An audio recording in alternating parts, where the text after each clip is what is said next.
Psychologist says Primo exposed himself to her during sessions, plus San Antonio Spurs Joshua Primo and former team psychologist agree to resolve lawsuit. In very recent news, a civil action has been brought against the San Antonio Spurs and one of their players, Joshua Primo, a 19-year-old former player, by a sports psychologist employed by the NBA team. But first, a reminder about our brand new giveaway. We're giving away a PS5 with a copy of NBA 2022 and Madden 22. All you have to do is watch the full video, leave a like, comment the keyword hidden in the video, and make sure you're subscribed. It's that simple. According to a court document, the psychologist claims the player had exposed himself to her during multiple different therapy sessions and claimed the organization's leadership did nothing despite her coming forward about his extremely inappropriate behavior. So what was the final outcome of all this? What happened to Primo and the psychologist? Have they been able to resolve the lawsuit? First up, a psychologist working for the San Antonio Spurs has recently exposed Joshua Primo's disturbing behavior during their sessions. The woman, who claimed former San Antonio Spurs guard Joshua Primo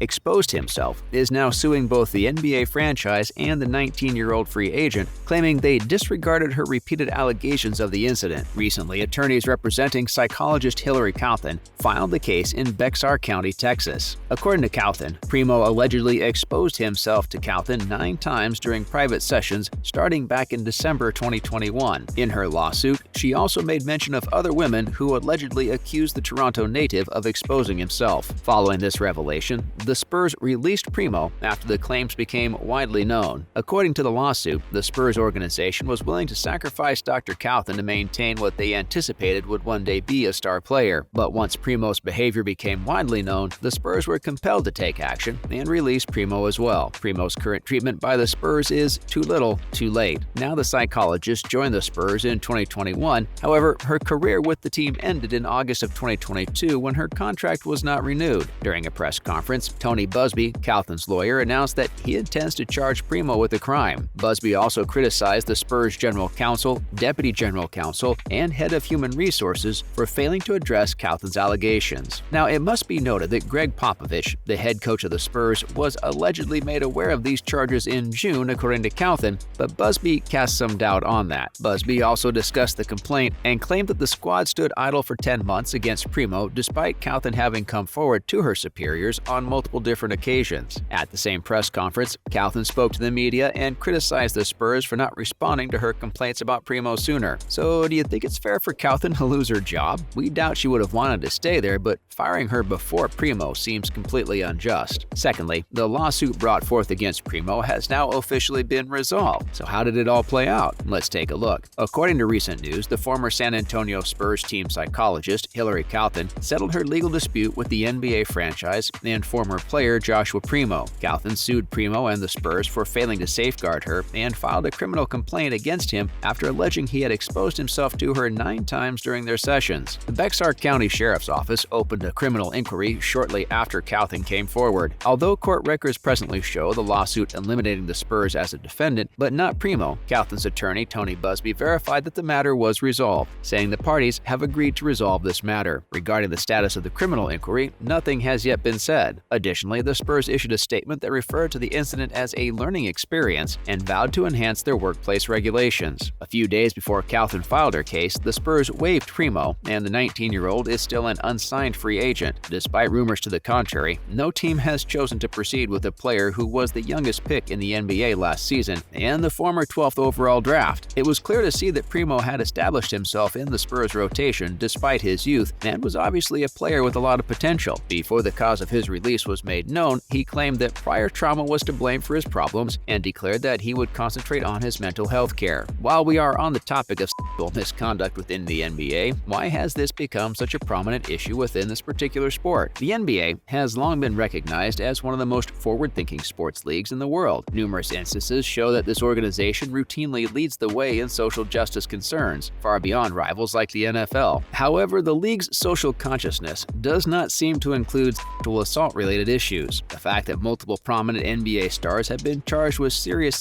assault is not a well-kept secret. The NBA wants to be perceived as the alternative for sports fans turned off by the NFL, MLB, and NHL's conservative tendencies, but the NBA's selective approach is based on the knowledge that by only sponsoring causes that already have social capital within their fan base, their profit margins will increase. This social capital doesn't exist in sexual assault, where many of its stars have a complicated past. The NBA frequently chooses to turn a blind eye, since cutting relations with these athletes would irreparably harm their main objective. So, which NBA players have either been charged with sexual assault or accused of sexual harassment? But before we begin, we need to give you a warning that this could trigger someone who is sensitive to this topic. First up, in no particular order, Bernard King. Bernard King was detained for many offenses, including burglary, drunk driving, and marijuana possession, according to a 1991 report by The Blade. He acknowledged having a drinking problem and was frequently accused of having cocaine in his possession. Following his arrest, he was charged with 5 counts of sexual assault, including 3 for forced sodomy. King was found guilty of the misdemeanor of attempted forcible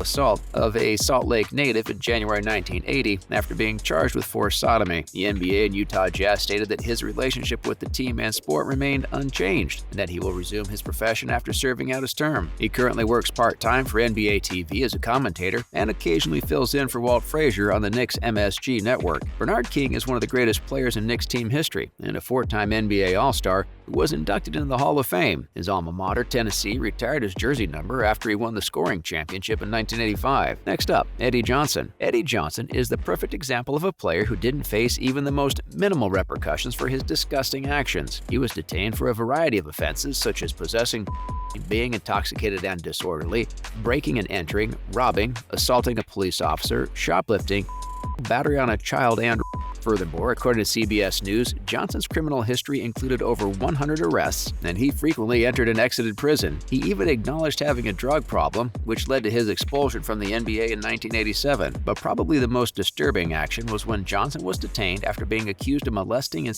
assaulting an 8-year-old girl and facing a accusation against another lady. He was detained in 2008 on charges of battery, lewd and lascivious molestation of a child, and trespassing into the house of the 8-year-old girl. He later died in prison after being sentenced to life in prison without the possibility of parole. Now, our only question is, why did it take him this long to face any kind of criminal punishment for his countless offenses? Shows how NBA players often get special treatment. Yet another disturbing case involves NBA player Karl Malone. In basketball, Karl Malone is undoubtedly the most despised retired legend. After learning of the murders he perpetrated, several journalists and commentators criticized the Utah Jazz for honoring him with a statue. And what could that be? Well, he is in fact a member of the Hall of Fame, a 2-time NBA MVP, and 14-time NBA All-Star. Malone hasn't made any public appearances and wasn't at the 75th anniversary celebration when his name was announced. So what were the charges against him? Well, Malone assaulted Gloria Bell, then 13 years old in Louisiana, when he was 20 years old. His career continued as usual, and neither she nor her family brought any legal action against him. To make matters worse, according to a 1998 AP investigation, Bell's family requested that Malone give the 15-year-old Gloria some little financial support so that she could care for her 2-year-old son, but he refused. After that, a district judge demanded child support from him. Demetrius Bell, a player selected by the Buffalo Bills in the 2008 NFL Draft, was the adult version of the young person in question. Malone refused to reveal his assets and submit to DNA blood testing, thus he was found guilty of several offenses, including contempt of court. Blood tests later revealed a 99.3% chance that Demetrius is Malone's son, after initially denying his paternity. And who can forget the Kobe Bryant incident? Possibly the most well-known example in the NBA was Kobe Bryant's alleged incident. In Eagle, Colorado, he was accused of assaulting a 19-year-old hotel employee in 2004, and the story quickly made headlines throughout the world. He suffered a severe blow to his reputation because he represented one of the biggest teams in the league, and after the incident, Shaquille O'Neal, his star teammate, and the media all had different opinions of him. According to online reports, the teen claimed that the 3-time winner had her in his hotel room. He initially denied sexual contact, but then acknowledged it and argued that it was consensual. But her neck was bruised, and the LA Lakers player admitted to gripping her violently during when the police discovered it. After discovering her blood on his t-shirt, he was formally accused and imprisoned shortly after. So what happened to the NBA great then? Well, the criminal case against the NBA legend was quickly dropped after the victim declined to testify. Unfortunately, guys, that is all the time we have for today. So make sure to like and subscribe to the channel. And as always, thanks for watching.